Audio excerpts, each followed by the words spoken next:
Okay, hello everybody. Thank you for joining us and welcome to ASPA-FLEX webinar series. This program is presented by ASPA E-Education Committee and also supported by WFSA. Next slide, please.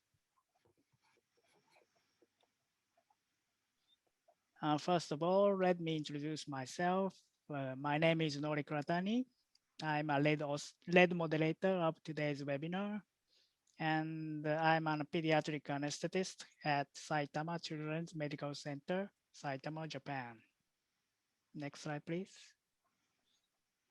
We have one more moderator today, Dr. Duampan Holatanalwang.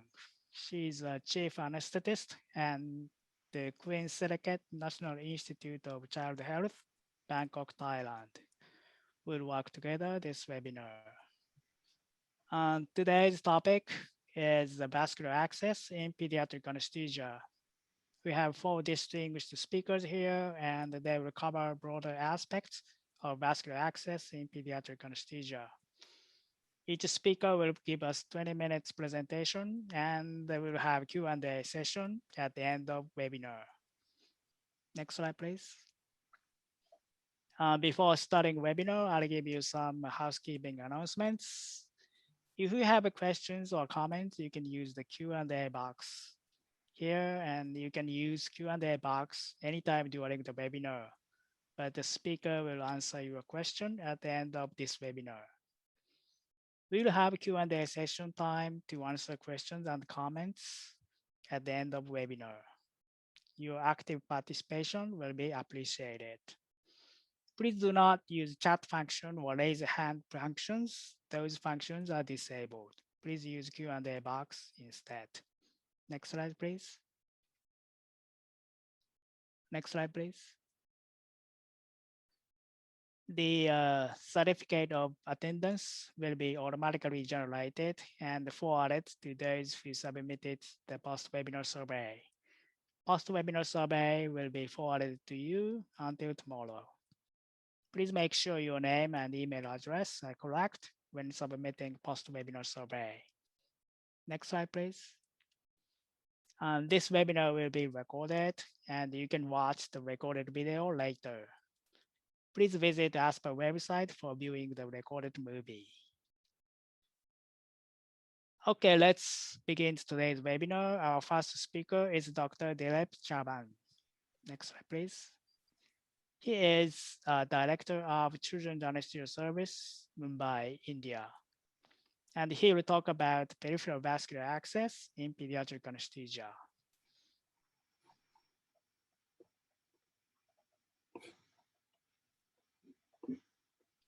Hello, everyone. Thank you, ASPA Organizing Committee, for inviting me for this game. Today, I'm going to talk for a few minutes on the practical aspect of venous cannulations with the blind technique and with the newer modalities to be used in case of a difficult situation of going to take an IV line. Intravenous cannulation is the most common procedure done, yet we face a lot of challenges in this group. Why? we see extremely preterm babies, neonates, infants, and adolescents. There are multiple issues with the children. Extremely preterm babies coming with the repeated IV line. Then sometimes there are tortuous vein. So we have to face this challenge, overcome this challenge, and we need to take IV line. And we need to solve this issue. So I'm going to give a few practical tips what we need to do in these situations. Before doing any procedure, we need to know few things. One of them is the cannulas. What size of the cannula we need to use in which age group of the patient. So coming to above one is 26 gauge cannula is used in a preterm babies. Then this 24 gauge yellow cannula, which is used in the neonate and infant age group. And the bigger cannulas, 22 gauge cannula is used in a bigger children above 1 year. You can use in this one.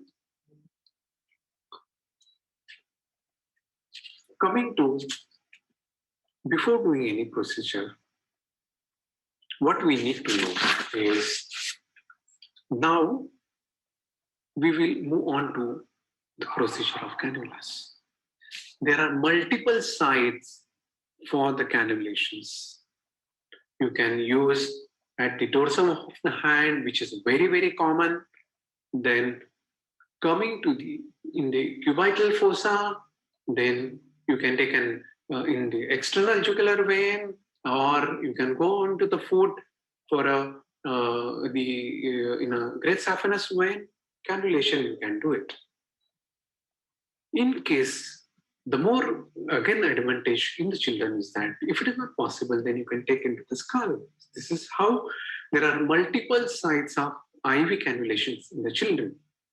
But today I am going to demonstrate or going to show a video which is the commonest procedure, commonly what we do in the dorsum of hand, which I am going to show.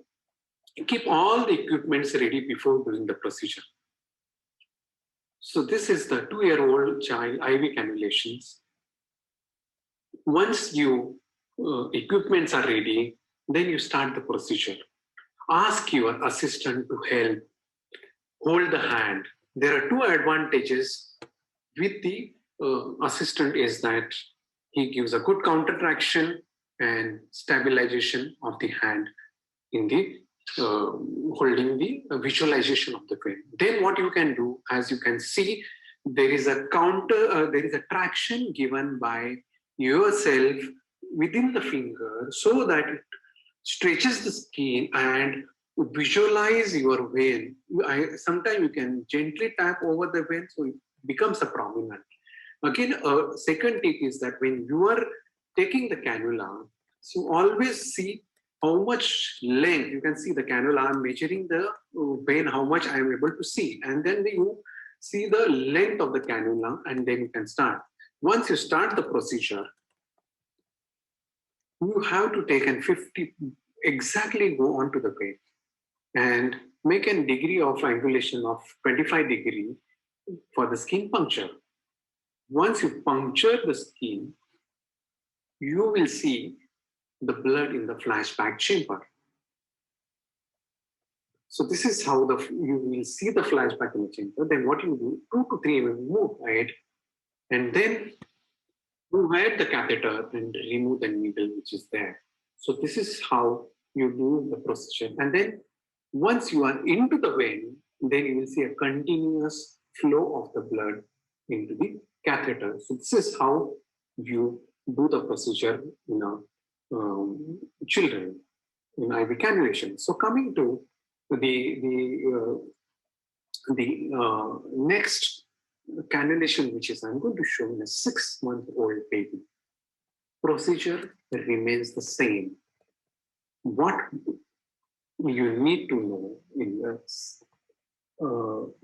smaller babies, the traction, counter traction remains the same.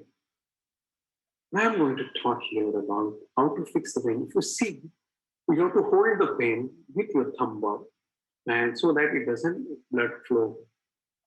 Secondly, it is important to flush and see with the freeway that there is whether there is the edema is there or not.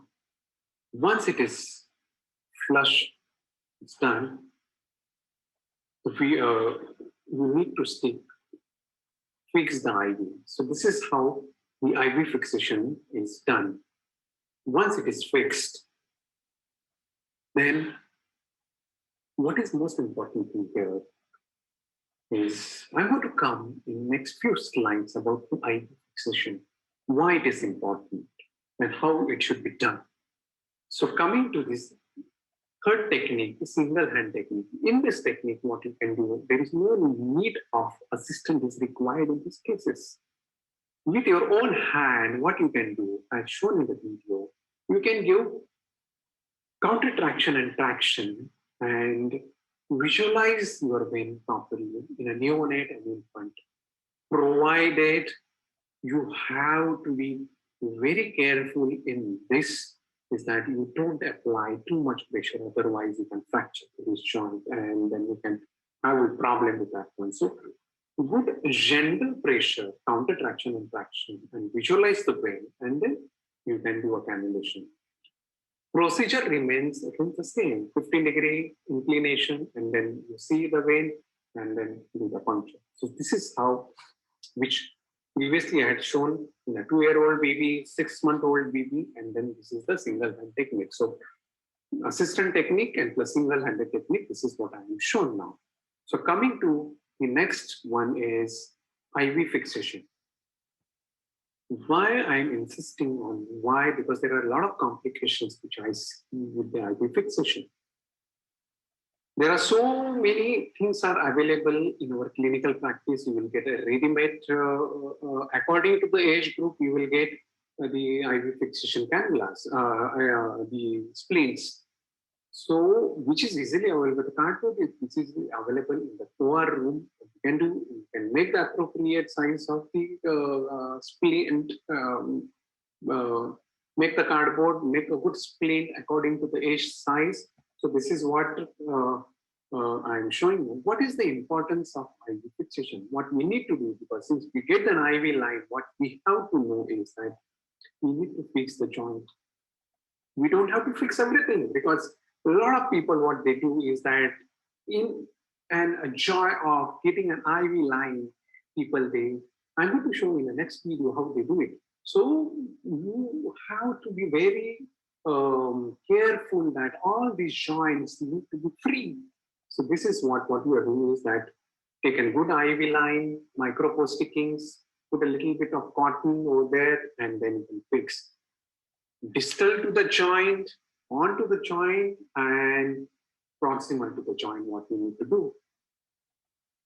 The point here is we need to free all these fingers, because we need to know if your IV line is extravasated, then you will not be able to visualize. If you wrap everything, you will not see anything. And then you can see a phlebitis, inflammation, then extravasation, and then tense hand, then lead to a bigger complications of, because I had seen children with a simple IV line, they have amputations because the IV fixation has not been properly. So this is how we need to fix an IV line. All the fingers need to be free.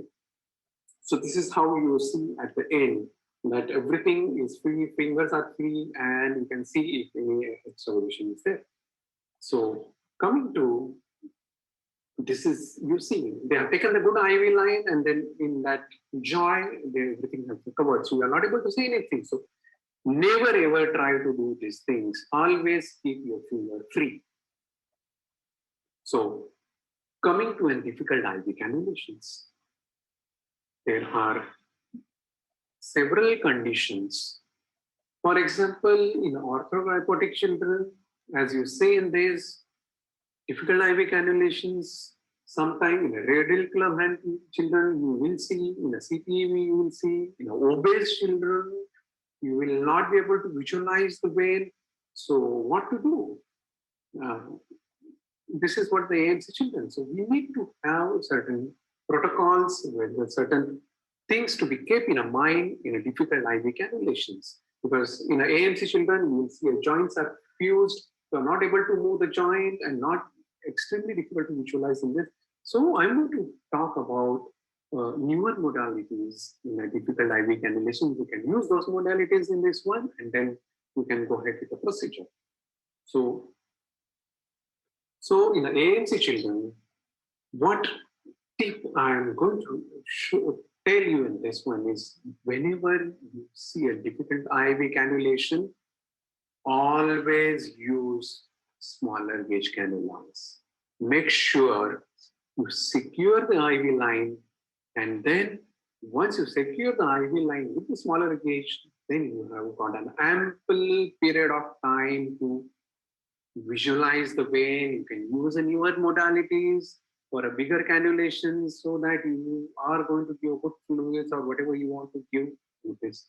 Here the tip is that you have to use smaller gauge cannulas. So this is how in the AMC children, once you get the IV line, then you can do anything you want to do it. So this is about the AMC children. Tip is here that use a smaller gauge gel course in case of difficult IV cannulations. So coming to the next modality, I like this is very much because I feel that this has to be kept in each and every OR room. Vein weaver has literally changed so many things. First thing is that avoiding the multiple punctures. In obese children, you can easily visualize the vein. In case of even in orthopedic children, you can use the vein. So I'm going to show a video of how to take an IV cannulation with the vein weaver. So I do have this vein weaver in our OR room. What you can do is that you can visualize the vein. Procedure remains the same as usual when it is done. The only issue with the vein weaver which I see is that you cannot assess the depth of the vein, but you can see the vein. That is the greatest advantage that you can do. And this is how you see a blood, and then you can, the rest of the procedure remains the same as shown in the previous videos. So coming to the ultrasound guided cannulations, IV cannulations, which are really gotten the great advantage because this is again available in each and every OR theaters. Visualize the vein. The commonest what is easily you can do cannulation is brachial vein cannulation. So I'm going to show a video of the brachial vein cannulation. So what you can do is that tell your assistant to hold the hand and give a good traction, a counter traction, and then you can visualize the vein in this USG. You can see on ultrasound. Then if you're in a doubt, what you can do is that you can just put a color, or you can put a Doppler, put a Doppler and see whether it is an artery or vein. Secondly, the most advantage is try to give a little pressure. You can see a vein is getting compressed. So this is how it is. Then go in a longitudinal axis. You see the vein throughout, so that you can visualize the vein in a long course. So in a longitudinal axis, you can see this vein. Still, in some time, if you have a doubt, you can put some color into that or a Doppler so that you can visualize whether it is a vein or whether it is an artery. Once it is done, then take the cannula. So this is absolutely vein because you don't see any pulsation in this one. And then take a gel, stabilize your probe like this, and exactly go into the midst of the probe, and there you can see a gel coming here. Once you see, you can just see a flashback chamber, the blood continuous flow, and then push the catheter. You can see, and then this is you can see our catheters. This is how you do the cannulation in children. It is the same. You can do even in the neonate with the smaller transducer, and in a bigger children you can use linear probe, bigger, higher frequency linear probe you can use. So this was the in-plane approach. So I'm going to show even out-of-plane approach in some hand to visualize the vein. So this is how you can see, obese children. This was a 2-year-old child with 26 kg weight, not able to visualize, absolutely no visualization of the vein. So what I did is ultrasound, out-of-plane approach. Just put an ultrasound, and you can just see the vein on over the screen. You can see this is the vein, which is a compressible. You can put again a Doppler in this one. In out-of-plane approach, only the disadvantage is that you're not able to see the course. So what you can do is just puncture the vein. In certain cases, if once you puncture the vein, if you have a guide wire, what you can do, you just push the guide wire and then you can push the catheter ahead. So this is how what we do dorsal vein cannulations or cannulations with ultrasound. So coming to the complications, there are so many complications, which is the most I'm very fearful about the IV extravasation. You can see, if you are not able to see simply, as we had shown in the other previous few slides, few minutes back, about the wrapping of with the ganching hole, never ever try to do. You can see this is the complication for kissing, and then the deadliest one is that we need to do an fasciotomy in these children. So better to avoid all these sort of complications. Plague is always make sure that the good IV fixation need to be done in a cases of when you do.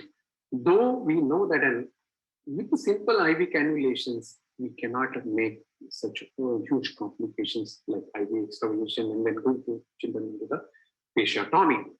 So this is about, to summarize my talk, the selections of the cannulas is an important thing. It means that you need to know in which age group, what size of the catheters cannulas are used. In case of difficult IV cannulation, always make sure that first do a cannulation with the smaller gauge cannulas and then move ahead with the bigger one. If it is, you avoid the multiple punctures. If you feel that you are in a straight way, this is going to be a difficult IV access. In obese children, you can always use ultrasound or a vein weaver. Believe me, it is one of the best modalities what we can have and you can use in this one. And lastly, to avoid any complications, the fixation of cannula is an important, which was shown in the slide. Thank you very much for listening patiently. Thank you very much. Okay, thank you very much, Dr. Dilip, for a very practical presentation regarding peripheral venous access in pediatric patients. We will have a Q&A time at the end of the seminar. So in the meantime, you can submit your question and comments using a Q&A box. Okay, let's move on to next speaker. Our next speaker is Professor Jin-Tai Kim. He is a professor and the chief of pediatric anesthesia department at Seoul National University Children's Hospital, South Korea. He's a very well-known pediatric anesthesiologist, and he has published several articles in high-impact journal. Today, he will present his insight about A-line cannulation in small children. Okay, let's start. Good evening, everyone. What I'm going to do over the next 20 minutes is talk about arterial catheterization in small infant. I hope you can get some idea how to improve your first attempt success rate of arterial catheterization in small infant after my lecture. No conflict of interest regarding my talk. During my lecture, I'm going to deal with anatomical consideration for arterial catheterization. I will go over ultrasound-guided catheterization technique and share practical tips. Lastly, I'm going to mention about the complication associated with arterial catheterization in pediatric patients. We have several options of the site for the arterial catheterization: the radial artery, ulnar artery, and sometimes brachial artery in the upper extremity, the femoral artery, dorsalis pedis artery, and posterior tibial artery in the lower extremity. I would like to mention about the relative position of the nerve to the artery. If you apply the probe at the level of the antecubital crease, then you can identify the brachial artery and the median nerve. Median nerve is close to the brachial artery. If you apply the probe at the ulnar side, you can identify the ulnar artery and ulnar nerve. If you move the probe proximally, then move the probe distally, the ulnar nerve is just beside of the ulnar artery. So we need to be careful when we puncture the ulnar artery or the brachial artery. And regarding the radial artery, if you apply the probe the radial side and the probe moved from proximally to the distally, you can identify the radial artery. But the radial nerve is distant from the radial artery at the level of the wrist.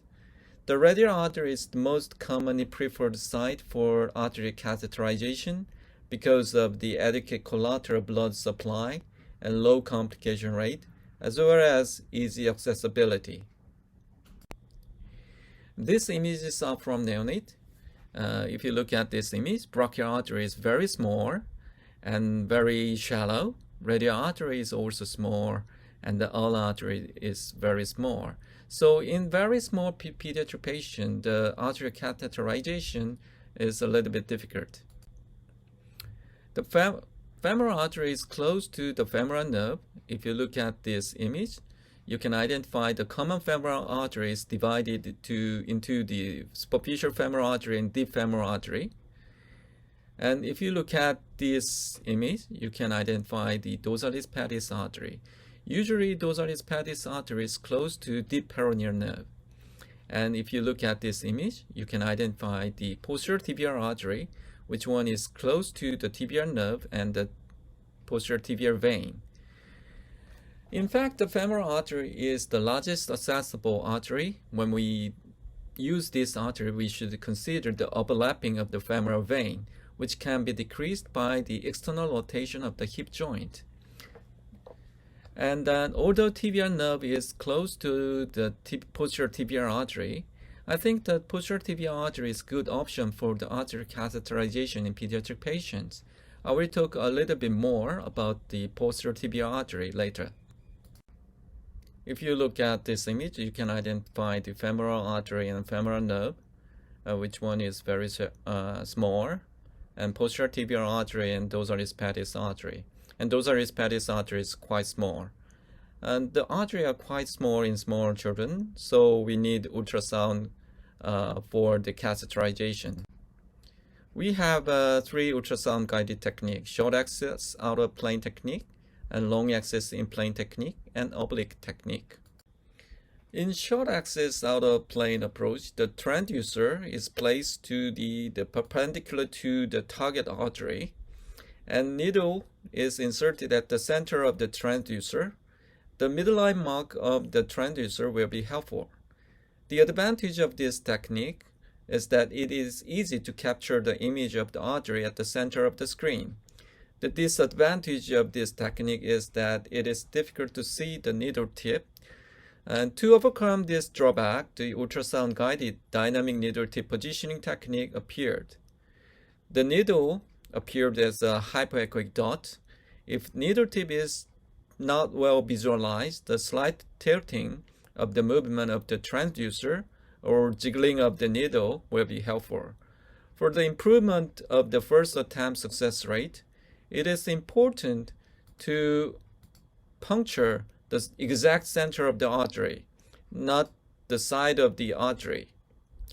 After puncturing, the anterior wall of the artery and confirming the hypoechoic dot in the vessel lumen, the probe is moved proximally until the hypoechoic dot disappeared. And then the needle is slightly advanced until the hypoechoic dot reappears.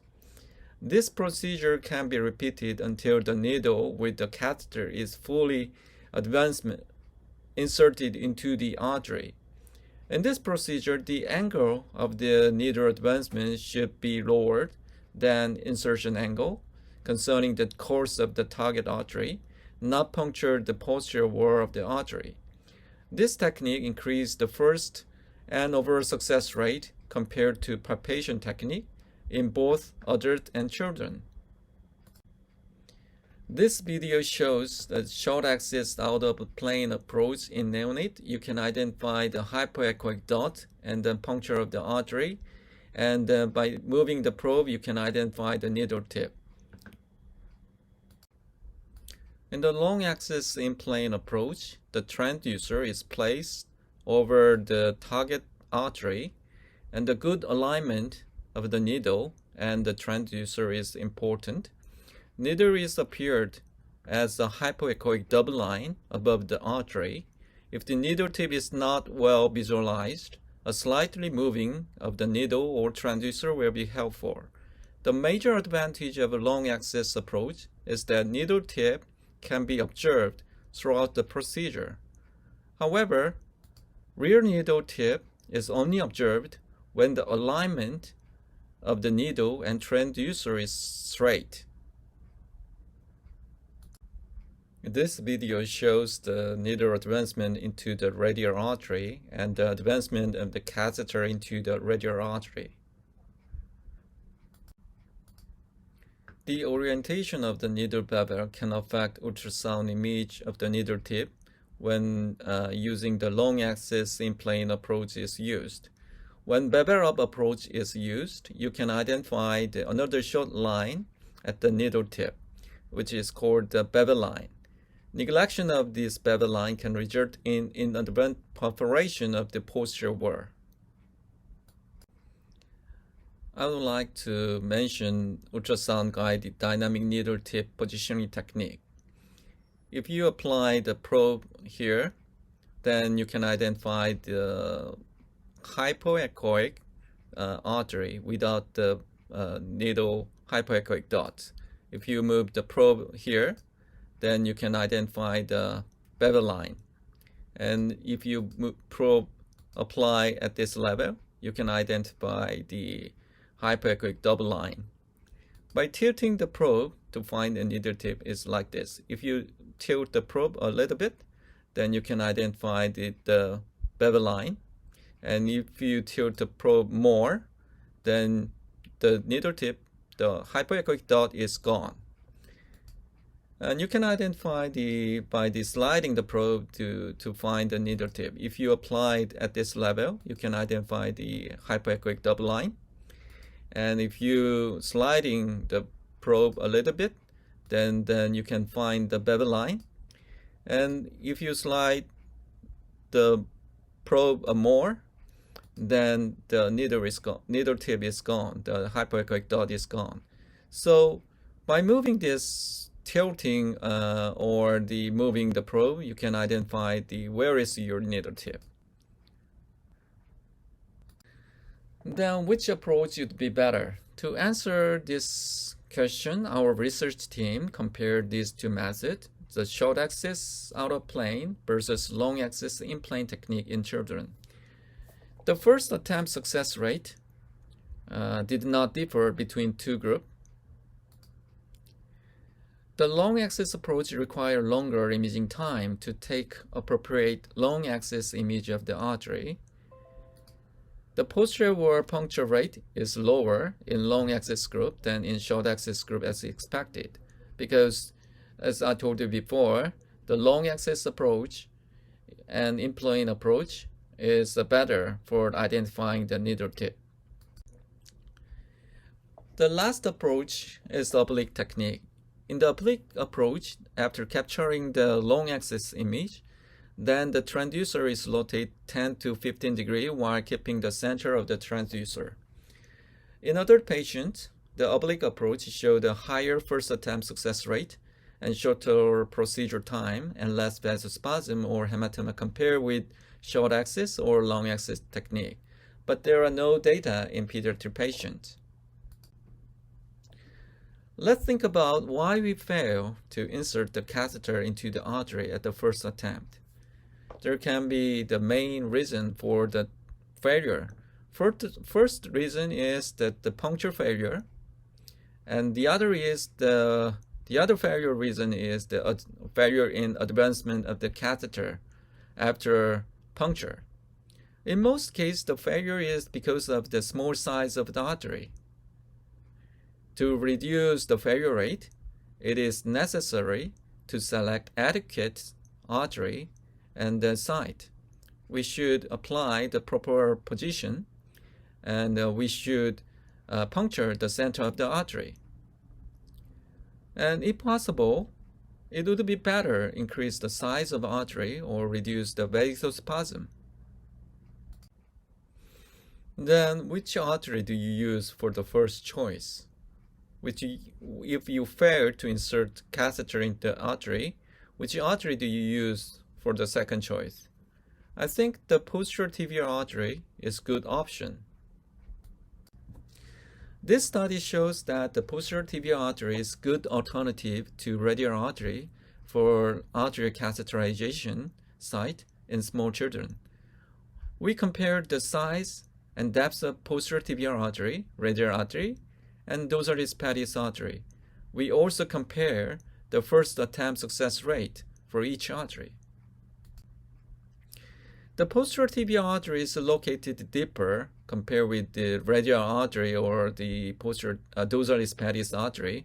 However, ankle dorsiflexion can decrease the depth of posterior tibial artery. In fact, the depth of the 2 to 4 millimeter is best for ultrasound-guided arterial catheterization. The diameter of the dorsalis pedis artery is smallest compared with the radial artery and the posterior tibial artery. The depth from the skin surface is the deepest in the posterior tibial artery, but the depth is adequate for the ultrasound-guided technique. Then first attempt success rate is lowest in the dorsalis pedis artery. And then regarding the posterior wall puncture rate, the incidence was 17% posterior tibial artery and 28% radial artery, and then the 76% dorsalis pedis artery. So based on this research, we conclude that the posterior tibial artery is a reasonable alternative to the radial artery for ultrasound-guided arterial cannulation in small infant. As I told you before, there are two steps of the arterial cannulation: puncture of the vessel with the needle, and then the advancement of the catheter after puncture.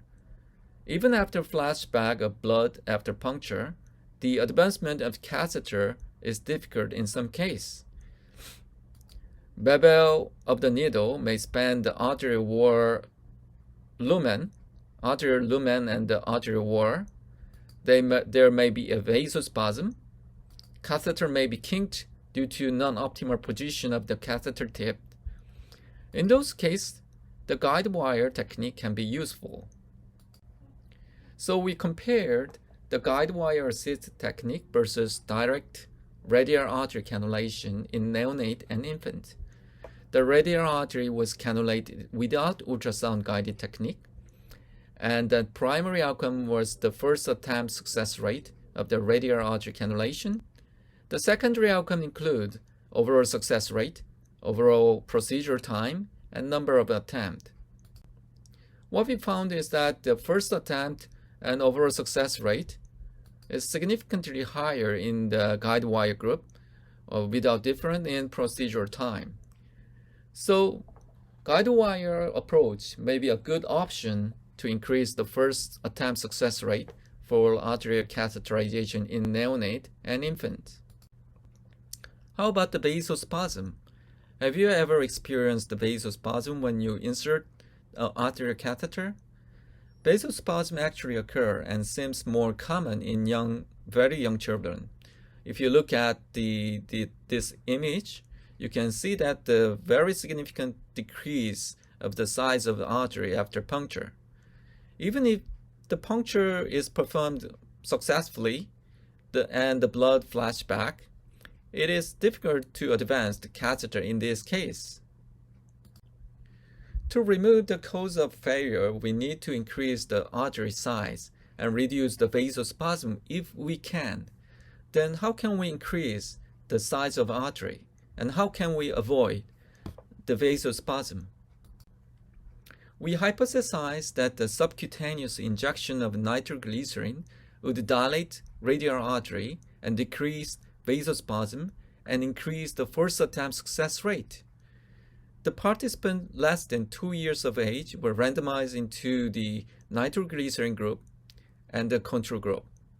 After inducing general anesthesia, nitroglycerin solution 5 microgram per kg in the 0.5 ml or no-mescaline 0.5 ml was subcutaneously injected above the chosen radial artery.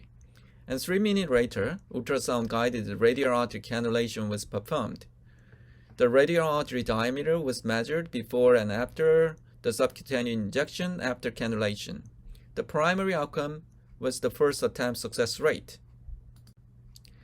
What we found is that subcutaneous nitroglycerin injection increased the diameter of the radial artery and decreased the vasospasm after insertion. If you look at this image, you can see that the baseline arterial size, nitroglycerin increased the size of the artery, and the depth of the artery is slightly deeper, but the depth is adequate for the ultrasound-guided technique, and you can identify the vasospasm is quite lower in the NZ group. The overall success rate of the chosen artery is significantly higher in the nitroglycerin group. The nitroglycerin group had a higher first attempt success rate than the control group. The procedural time to success within the first attempt was shorter in the nitroglycerin group, and the overall complication rate was lower in the nitroglycerin group. So we conclude that in children less than 2 years of age, infiltration of the radial artery with 5 microgram per kg of nitroglycerin increased the first attempt success rate of the arterial cannulation. Last but not least, I want to talk about complication. Although complications are very rare, arterial catheterization procedure is not completely free of complication. Arterial occlusion, ischemia, vasospasm, hematoma, bleeding, or infection can occur. Especially younger children such as neonate and infant have a high risk of complication.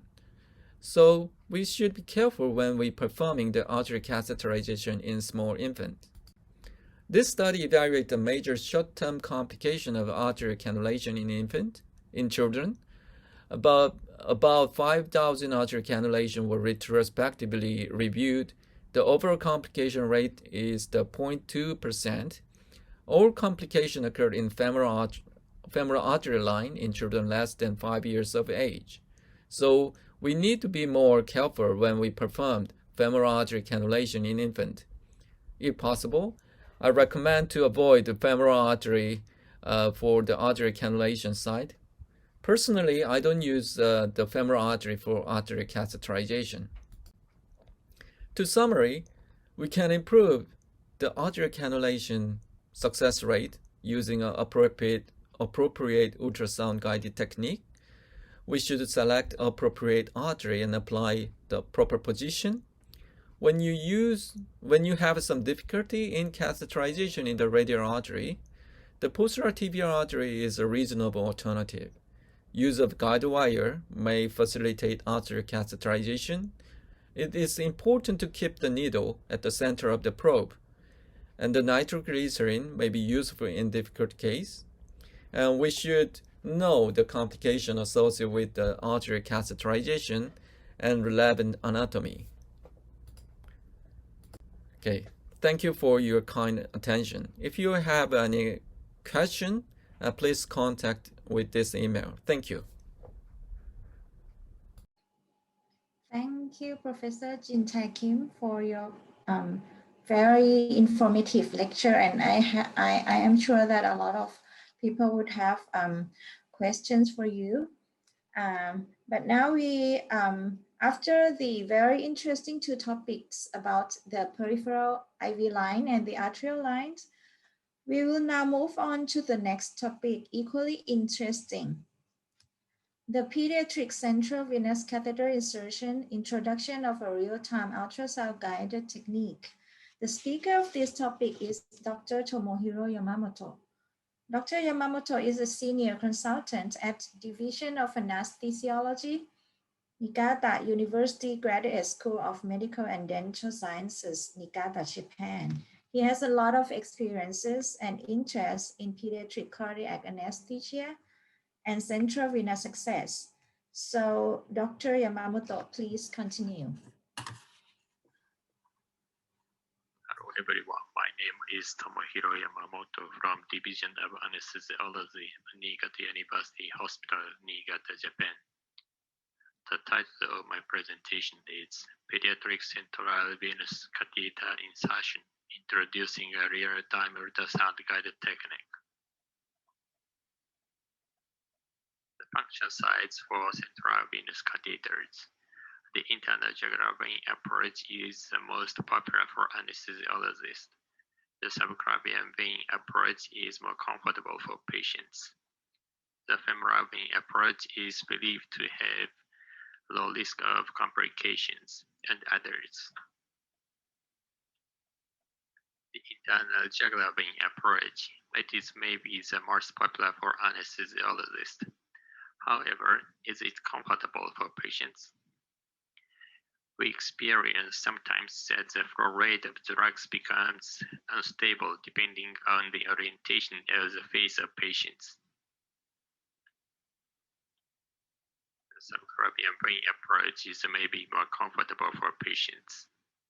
However, it is reported that the subclavian vein approach has higher risk of complications such as pneumothorax, and it has a lower success rate in the emergency situation. The femoral vein approach is believed to have low risk of complications.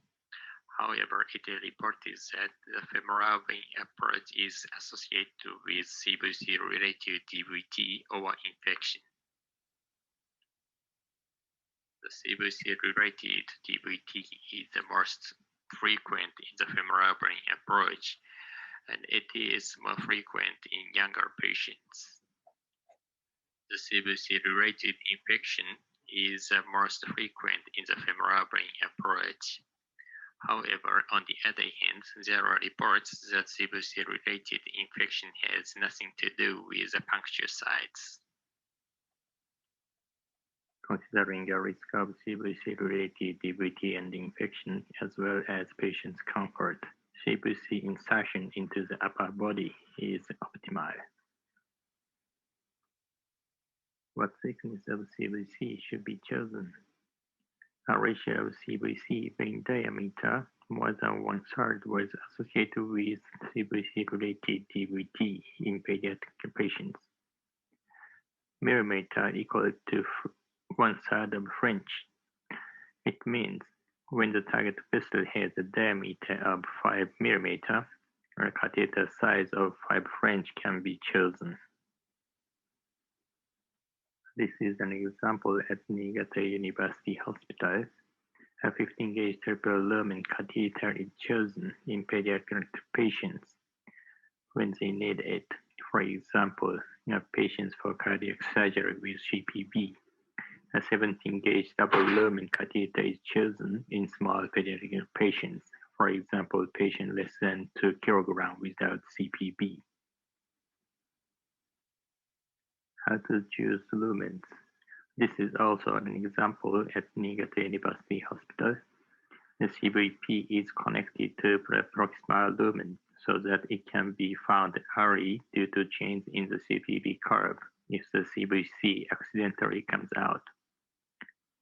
The catecholamines are connected to the distal lumen so that catecholamines can continue to be administered as long as possible, even if the catheter accidentally comes out. The vasodilators are connected to the medial lumen. The CVC tip should be located at the level of the carina tracheae, as it corresponds to the level of crista terminalis, the connection between the superior vena cava and the right atrium. How to realize the ideal location of CVC tip. And this is an example of landmark method. The ideal CVC insertion depth is distance between point I and point A plus distance between point A and point B minus 0.5 centimeter. Point I is a puncture point. The point A is the medial end of right clavicle. The point B is the midpoint of the perpendicular line from point A to the line connecting the nipples on both sides. And this is another example of landmark method. The ideal CVC insertion depth is distance between the puncture point X and the medial end of the ipsilateral clavicle, plus distance to the right second sternocostal joint. Numerical calculation formula based on the patient's body height are reported as follows.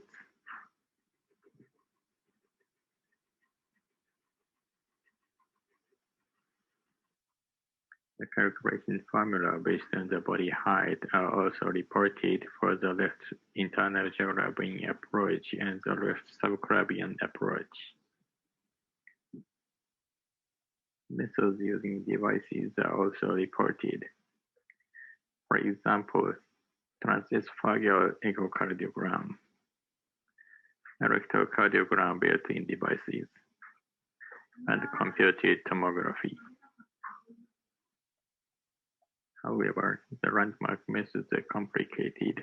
How practical is it in patients covered with screen drapes? The calculation formula are too complicated to remember. The devices such as TE, ECG built-in devices, or CTs are not always available or not available at all faculties. We have derived a new way to know the ideal CVC insertion depth as a percentage of the patient's body height.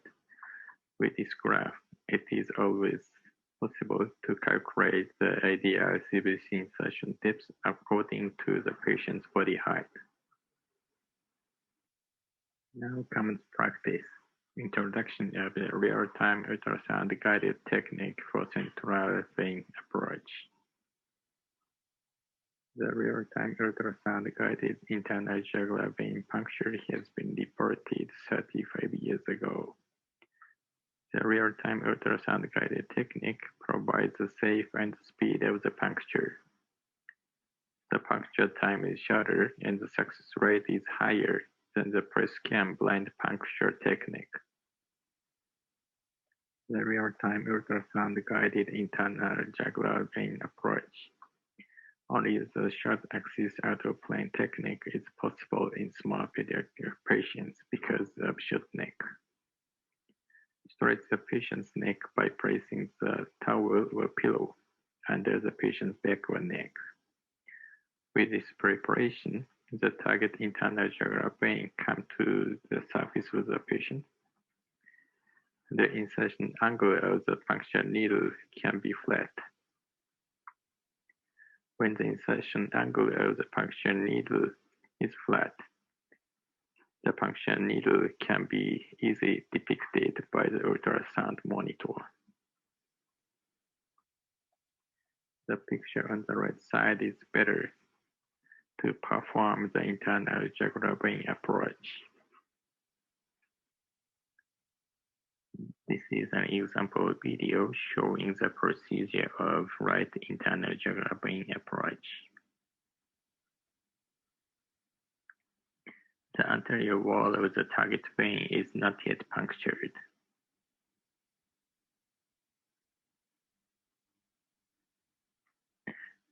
It is now punctured.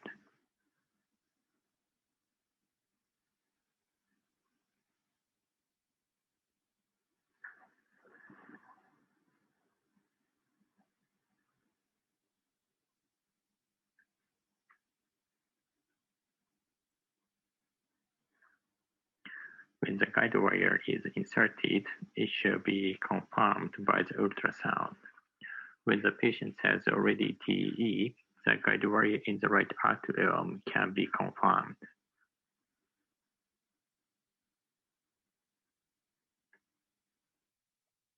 When the same veins are chosen punctured, multiple intravenous thrombosis can be occurred.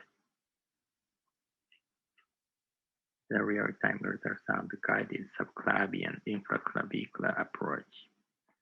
The actual puncture site is much more lateral than that for the traditional landmark infraclavicular approach to the subclavian vein because the ultrasound beam is restricted by the clavicle.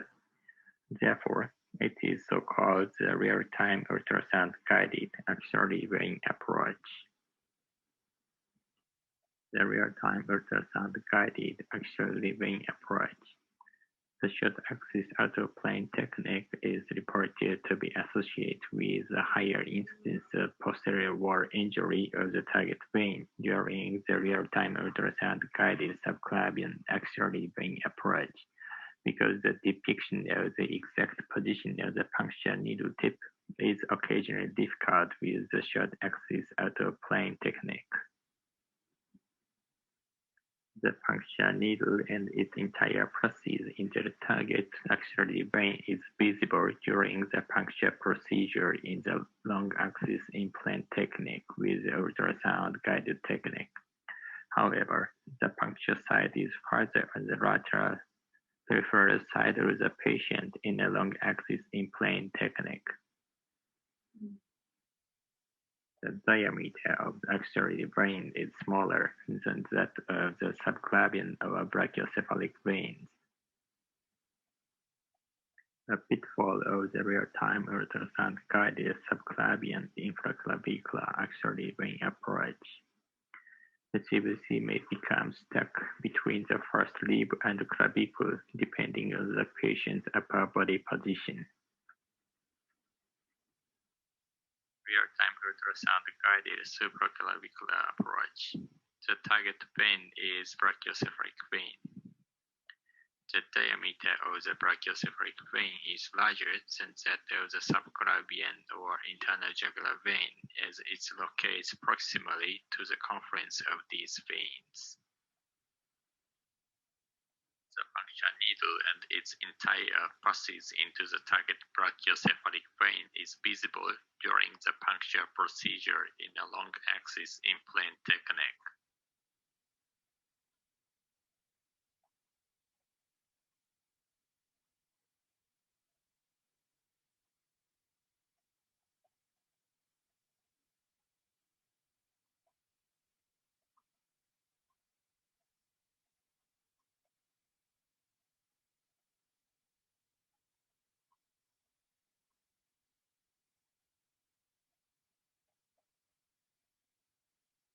The real-time ultrasound guided supraclavicular approach is reported superior to the real-time ultrasound guided subclavian axillary vein approach in terms of success rate and complication.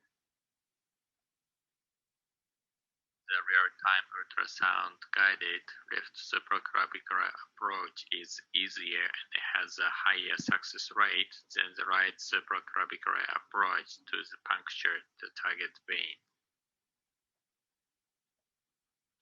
It is related to the anatomy of brachiocephalic veins and the insertion angle of the puncture needle. However, the tip position occurred in about 12% of CVCs, inserted from the left side. They were inserted into the coronary sinus via the persistent left superior vena cava. They were inserted in the direction towards to the right brachiocephalic vein. They were inserted in a position touching the lateral wall of the SVC. It is related to risk of perforation. The real-time ultrasound-guided supraclavicular approach provides an adequate working space for the puncture needle, even under back-valve mask ventilation by anesthesiologists. This technique can be applied in cases with difficult peripheral veins.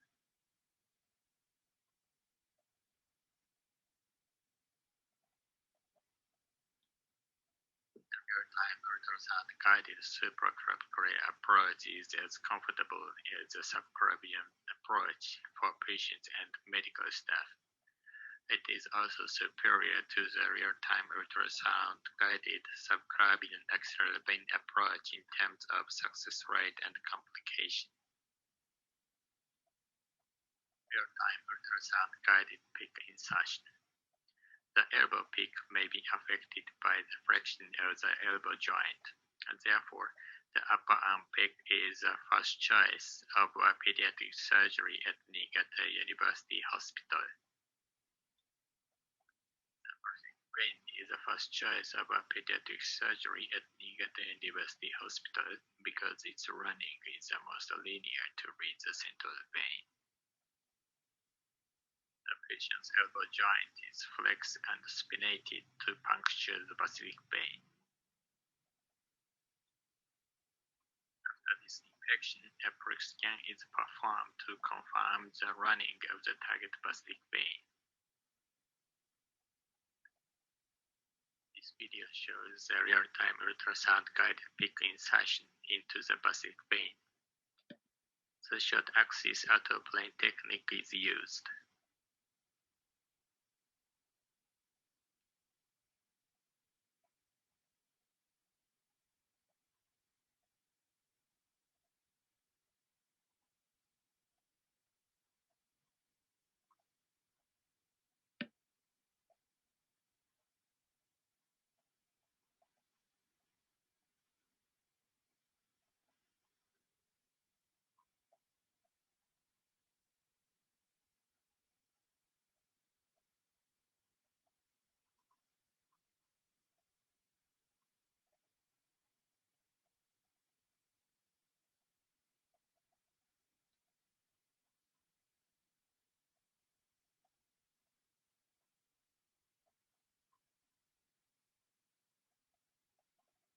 The guide wire is inserted.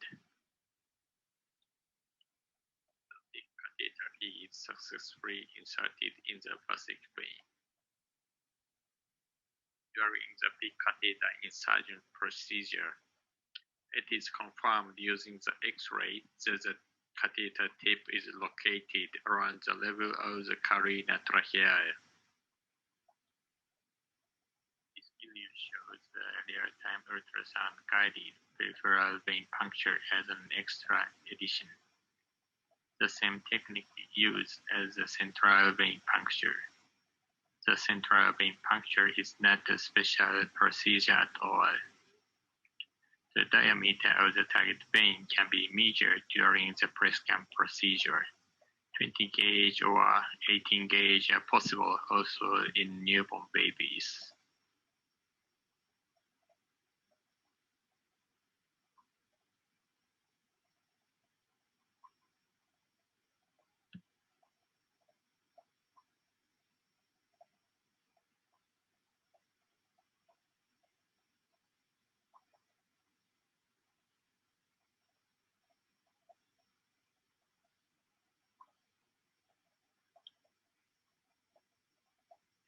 Shows the real-time ultrasound-guided peripheral artery puncture as an extra addition.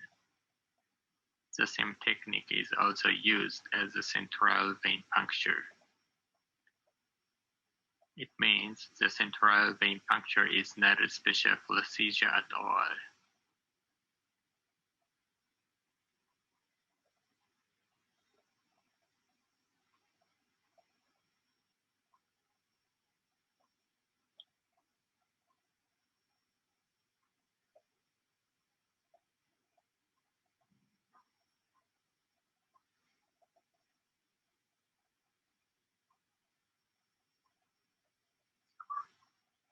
CVC insertion into the upper body of the patient is optimized, considering the risk of CVC-related DVT and infection, as well as patient's comfort.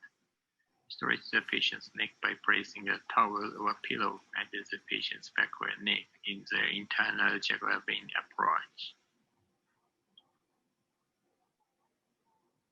A ratio of CVC vein diameter more than 1/3 is associated with CVC-related DVT in pediatric patients. The central venous pressure is connected to the proximal lumen. The catecholamines are connected to the distal lumen. The real-time ultrasound-guided supraclavicular approach is reported superior to the real-time ultrasound-guided subclavian axillary vein approach in terms of success rate and complication. The real-time ultrasound-guided left supraclavicular approach is easier and has a higher success rate than the right supraclavicular approach to puncture the target vein.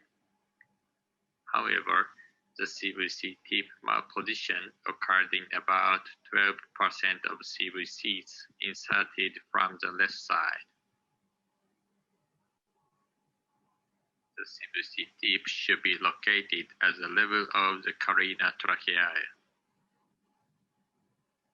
The basilic vein is the first choice for PICC insertion at Niigata University Hospital. The technique of central vein puncture is exactly the same as the technique of peripheral blood vessel puncture. It means the central vein puncture is not a special procedure at all. Thank you very much for your attention. Thank you very much, Dr.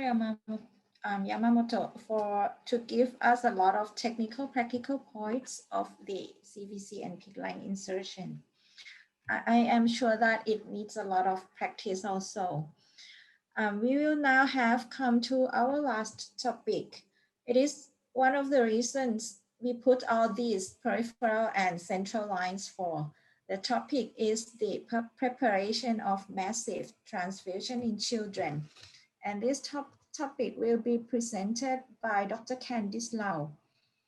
Dr. Lau is a consultant at Hong Kong Children's Hospital, Hong Kong Special Administrative Region, and the honorary clinical assistant professor of Department of Anaesthesiology, Faculty of Medicine, the University of Hong Kong. Her interest is on pediatric cardiac anesthesia and perioperative blood management. Dr. Lau, please continue.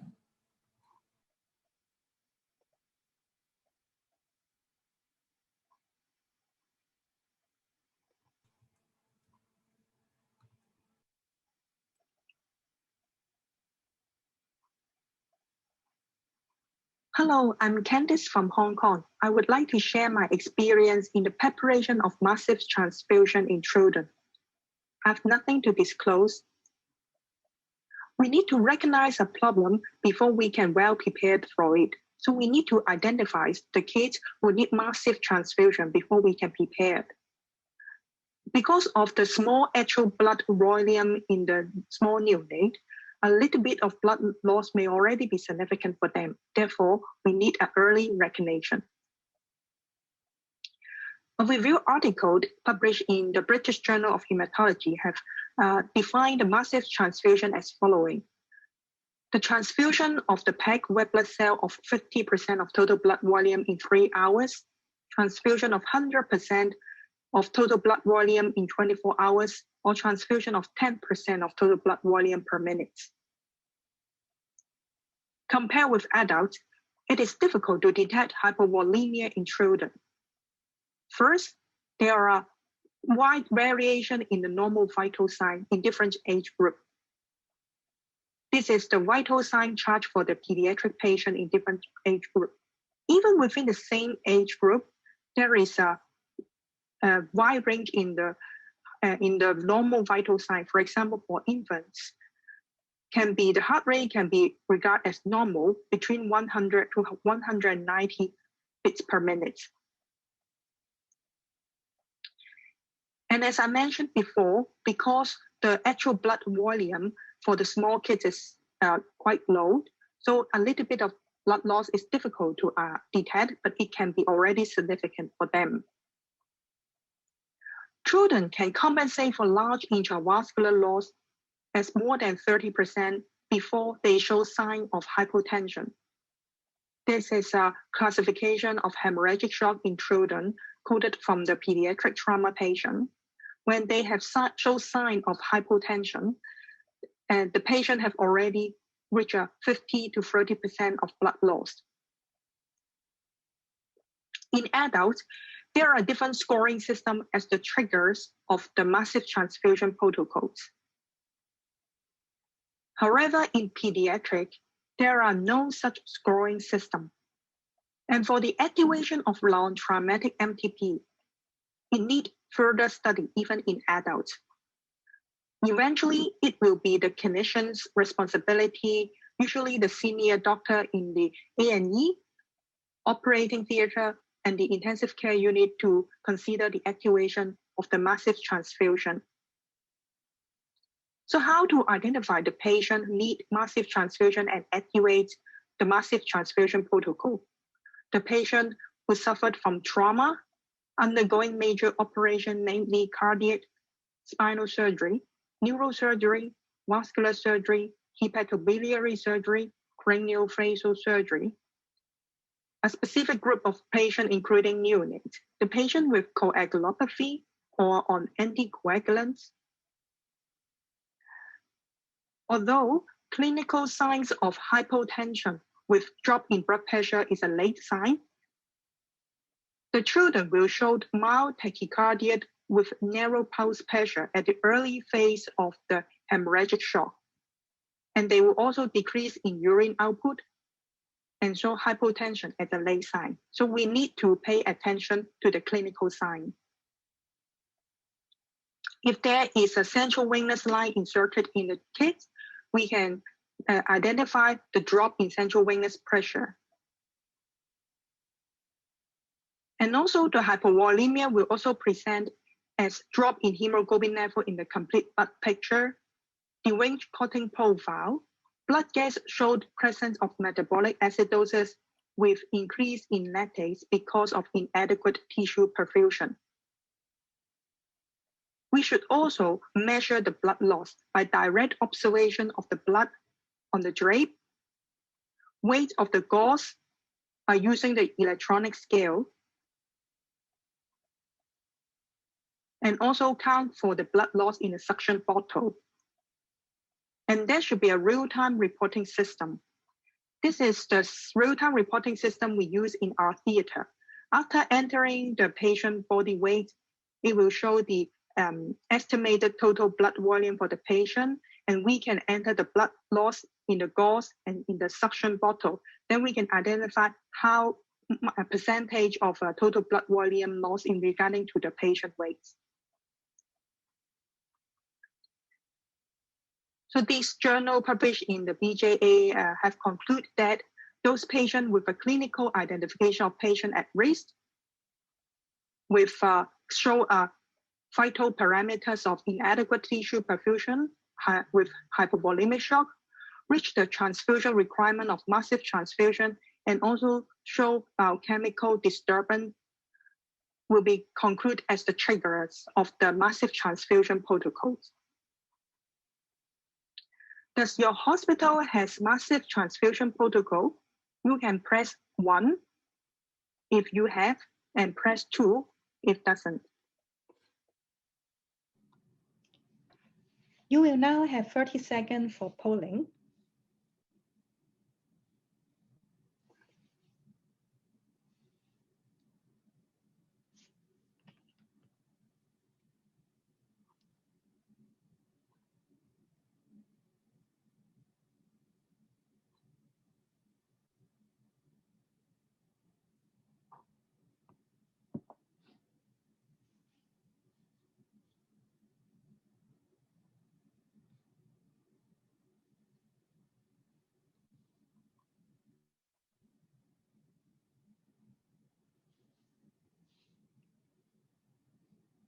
So the result is seems that it's a half-half.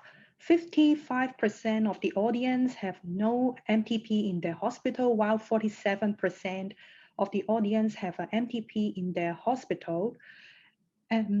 Please close the polling box, and we will continue to discuss the MTP in the subsequent line. Let's continue the presentation. Thank you. It is a cognitive aid to focus the clinical team about the timing to initiation for blood product transfusion, and also transfuse the optimal ratio of product. It is emphasized on the multidisciplinary approach to treat the massive hemorrhage in the children. It prompts for empiric transfusion ratio, do the necessary investigation in order to reach a physiological target with the aim of maintaining tissue organ perfusion and oxygen carrying to the patient. This is the massive transfusion protocol used in our hospital. It will state the suggested criteria for activation of the MTP, the initial management of bleeding, the condition to avoid during resuscitation, including avoid hypovolemia, avoid excessive crystalloid, consider the use of agent, and the consideration during special clinical situation, and the consideration for use of recombinant factor 7A. And this part of the massive transfusion protocol, I will explain in a more detail in my subsequent slide. Activation of MTP signifies the assembly of an emergency response team. Each team members already have a task allocated, and they will be responsible for their response promptly. The medical team will be responsible for resuscitation of patient, blood and drug administration, do the appropriate tests and interpret the results. Nursing staff will be involved in monitoring blood loss, check the blood product. Blood bank will dispatch a fixed ratio of blood product. Portering is important in the MTP. They are responsible for rapid delivery of the blood product from blood bank to the activated site.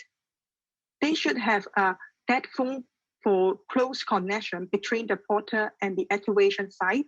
If there is new change in the activation site, for example, transfer of patient from the AED to the operating theater, the porter should be able to deliver the blood product to the new activation site rapidly. The core lab should also be informed so that they can do the lab test and report to the activation site urgently.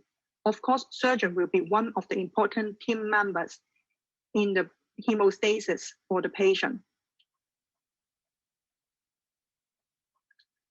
Time to dispatch is the time from request of the blood product to delivery of the first massive hemorrhage pack. The international consensus is less than 10 minutes. The blood volume replacement strategy used in my hospital is based on patient-own body weight. And there are 4 categories. And we advocate a high ratio of red blood cell to platelets to plasma and to cryo ratio. And recently there are introduction of fibrinogen concentrate. So we use fibrinogen concentrate more frequently. In adults, there are 2 major prospective clinical trials to support the use of high ratio of blood product, the prompt and proper trial. The first study concluded that higher plasma and platelet ratio used in the early resuscitation was associated with decreased mortality in patients transfused during the first 24 hours after admission. And the second study showed that if the patient received a higher ratio of blood product, they can achieve hemostasis and fewer experience death due to exsanguination by 24 hours. In children, although there are a lack of prospective trial, there are 2 retrospective studies suggest the use of high ratio of plasma to red blood cell ratio to improve the survival in massive transfusion injured children. Therefore, in our hospital, we suggest the early administration of predefined balance ratio of red cell to FFP to platelet and to coagulation factor in order to decrease the mortality. And previous study also demonstrate that the hemostatic system in the neonates and infants less than 1 year old is immature, and there are lack of adequate reserve of the coagulation factor. So they will be beneficial for earlier blood product administration. Patient can also be suffer from coagulopathy because of several reasons, mainly the dilutional coagulopathy, coagulopathy due to acidosis, hypothermia, and hypocalcemia. And we should also consider adjunct during the massive transfusion.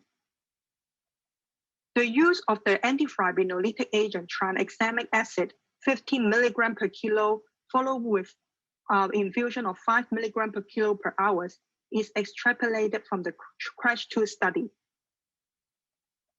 And calcium should also be readily available as the replacement because of the hypocalcemia secondary to massive transfusion.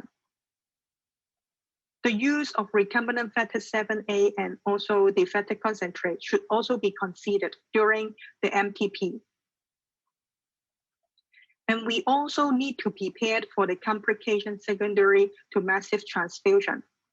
The most disturbing one for the anesthetist to deal will be the metabolic complication, including hypocalcemia because of the citric overload from rapid transfusion, hyperkalemia because of hemolysis of the red cell from the storage.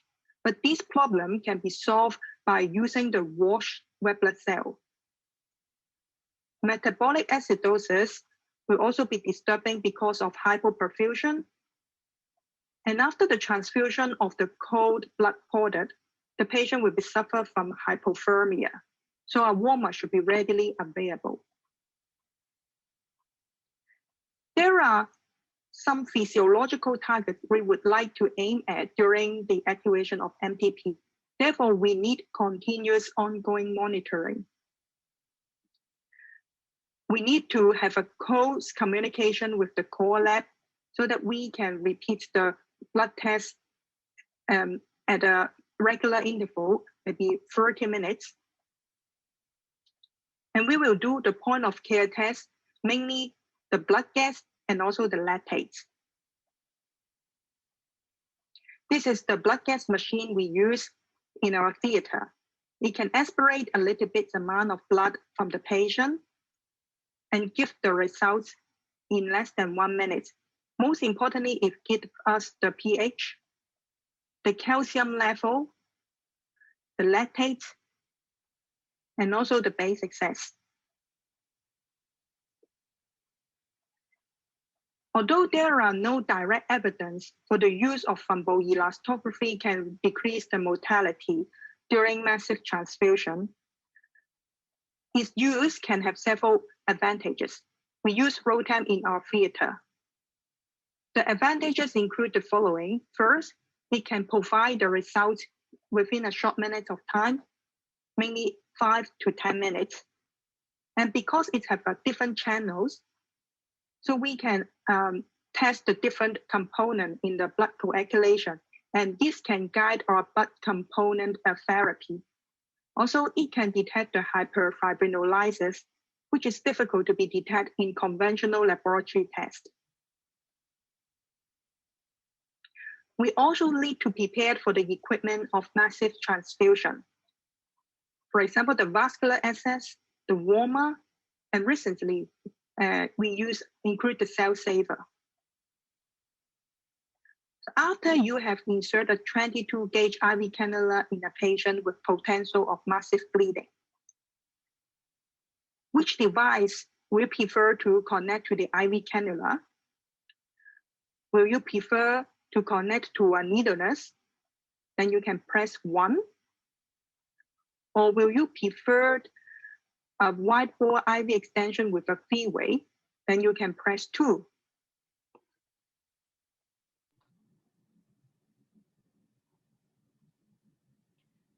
You will now have 30 seconds to make the poll.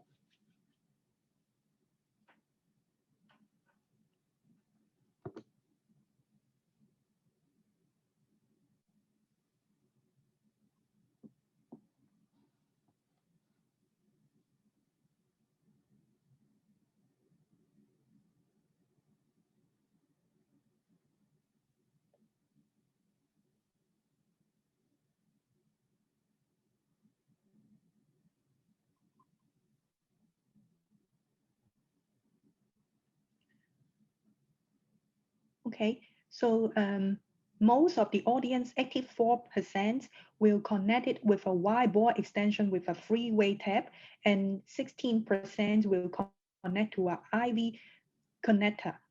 Okay, you can find the answer in the subsequent slide. Let's continue. Please also close the polling box. This comparative study tried to see if the administration of the IV fluid followed the Hagen-Poiseuille's law. I think every anesthetist will be familiar with this famous equation. The flow is direct proportional to the pressure difference of the tubing and also direct proportional to the radius of the tubing, but inverse proportional to the length.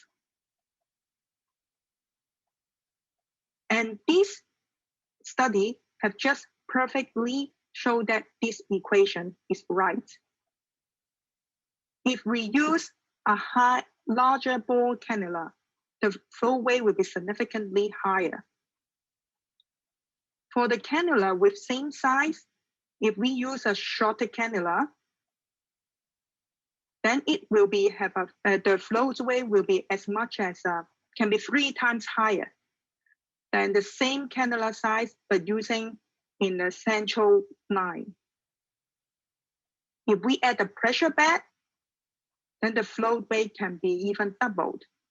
However, if you connect it with a needleless device, the flow rate can decrease as much as 40%. So now you know your choice.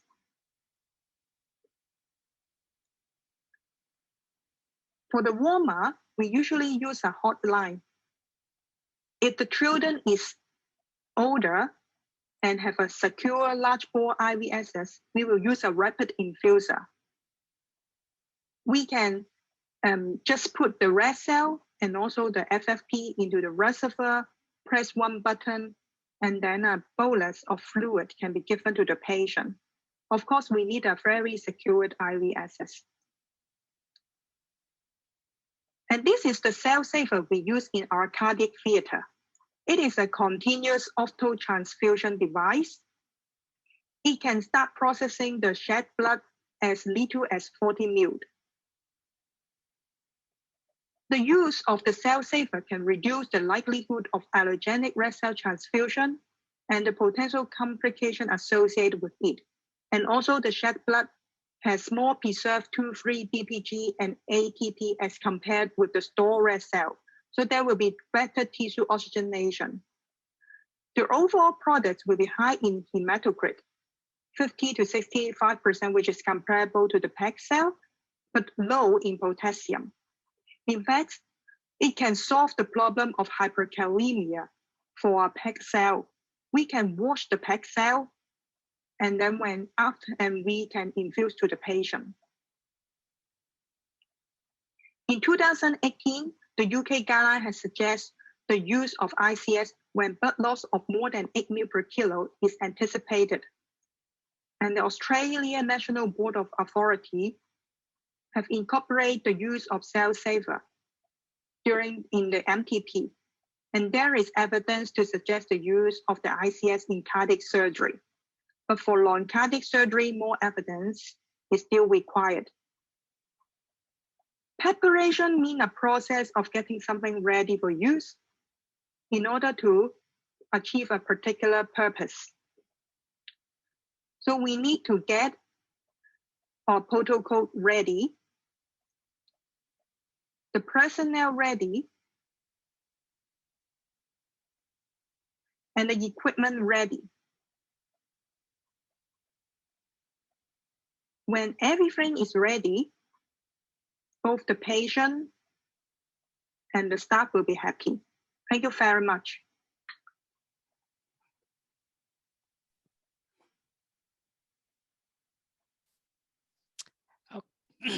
Okay, thank you very much for the speakers. And now we'll move on to Q&A session. We have a few minutes left. So Professor Kim, thank you very much for interesting lecture. And someone is asking about the use of heparin in A-line flush solution. And you answered you no longer use heparin at all. Can you tell us a little bit more about your idea avoiding heparin in A-line flush solution? Yes, we use a heparin for the avoid clot formation. So sometimes in very small children, arterial catheter sometimes blocked and it is not working. So some hospital use a heparin, but we think about the risk and benefit, the use of the heparin, because the heparin cause a lot of problem, the bleeding problem. If it is accidentally administered to the very small infant, it causes a bleeding problem. So I think there may be some evidence if we do not add heparin for the maintaining the arterial catheter, even we do not use heparin, there is not much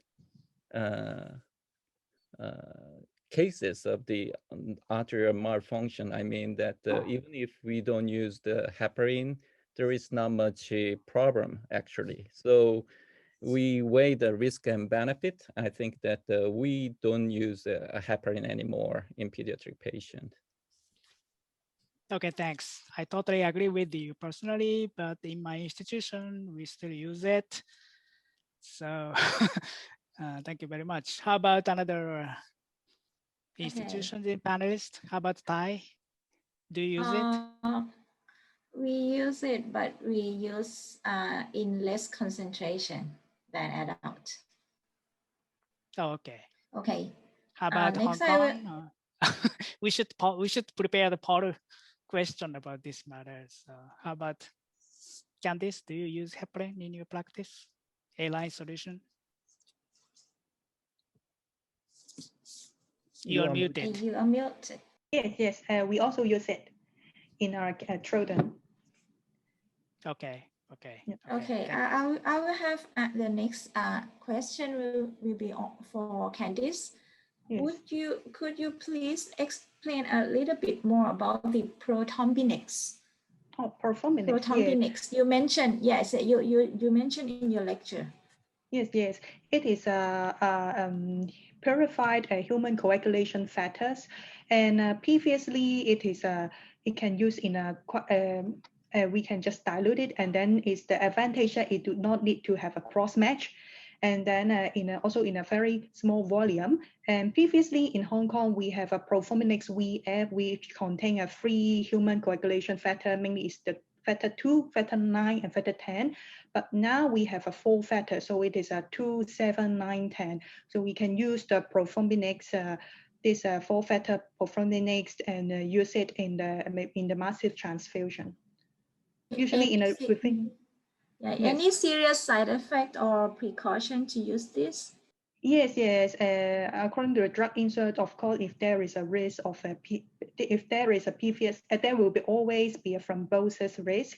But if the patient with a previous history of a vein or arterial thrombosis, it should be a contraindication. And also there are also some additive, and of course there is a previous allergic to this additive and should be avoided.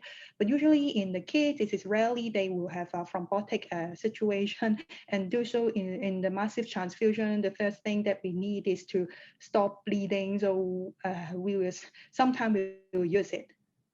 Okay, thank you. Okay, Dr. Yamamoto, thank you very much for a nice presentation about the central venous catheter. Yeah, thank you. And someone is asking about the they use a clavicular approach to premature baby, small baby. In your practice, how small is your record?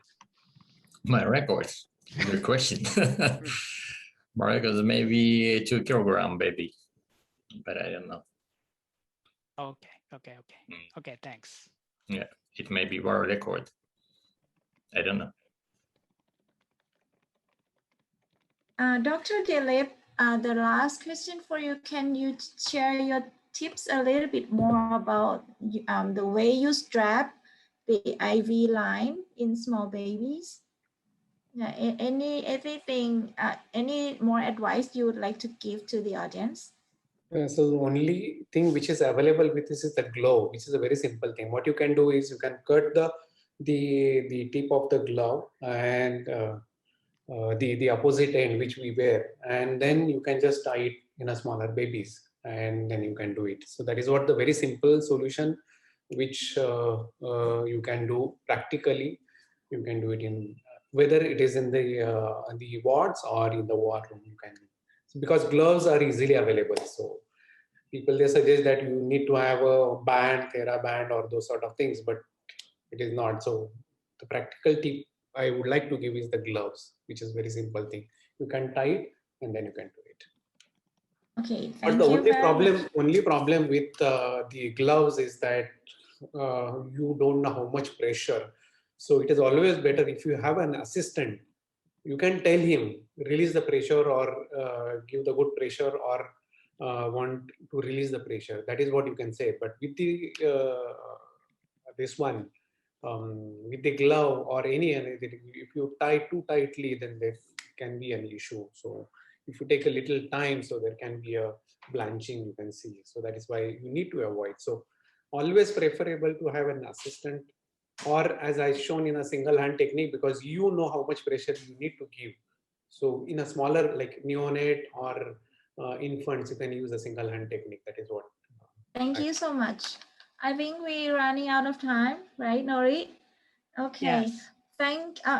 Today it's very interesting lectures from other speakers. We have now come to the end of today's ASPA-FLEX webinar series.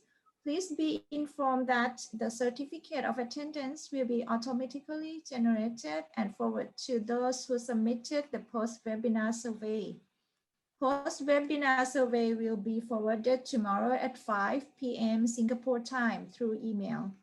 And please ensure that you have correctly keyed in your full name and email.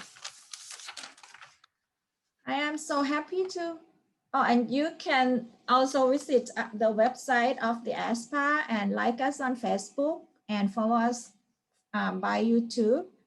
And I am so happy to announce that the ASPA-FLEX, the 11th ASPA-FLEX series will be on May 16, 2021. Please join us. And our ASPA conference is back. Please mark your calendar. The 14th ASPA annual virtual general meeting. Oh, okay. So there will be the 14th ASPA annual virtual general meeting. So the ASPA member, please join the meeting. And I am happy to announce that our ASPA conference is back. This year will be the virtual conference by our Singapore team. Please mark your dates on November 13 and 14, 2021. And I think the news will be coming. Please, I would like to thank all our distinguished speakers, the moderators, and the ASPA team for organizing today's webinar. And big thanks for all the attendees. You are all great. Thank you all and see you next time.